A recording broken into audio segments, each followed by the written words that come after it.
నమస్తే అండి అందరికీ.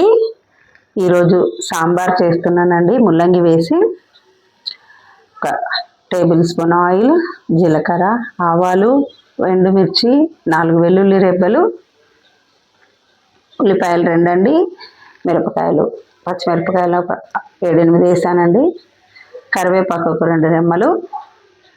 బాగా వేగిన తర్వాత 1 కప్పు ముల్లంగి అండి,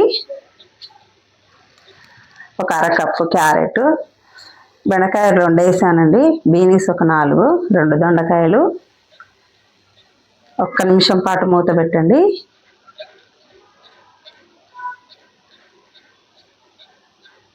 కొంచెం పసుపు అండి 1/2 స్పూన్, ఉప్పు 1 స్పూన్ వేసాను, తగినంత వేసుకోండి మీరు.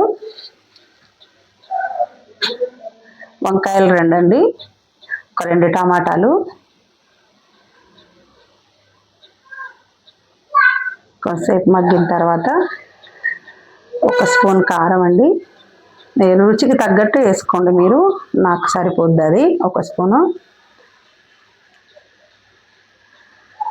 చింతపండు పెద్ద నిమ్మకాయ సైజు అండి, పులుపు మీకు తగినంత వేసుకోండి. నేను 1 పెద్ద నిమ్మకాయ సైజు తీసుకున్నాను చింతపండు.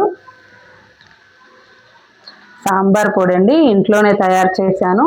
ఒకరోజు అది కూడా వీడియో చేసి పెడతానండి, చాలా బాగుంటుంది.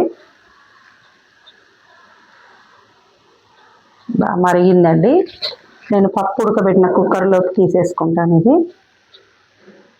అందులో అయితే బాగా మరుగుతుందండి కుక్కర్లో, అందుకని నేను అందులో వేసేస్తున్నా.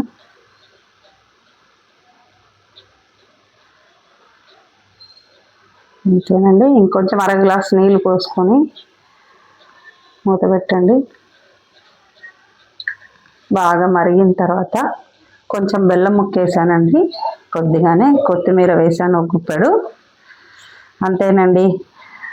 1 అప్పడం, 4 మజ్జిగ మిరపకాయలు లేదా ఆలు ఫ్రైతో తింటేనండి స్వర్గమేనండి, అంత బాగుంటుంది సాంబార్.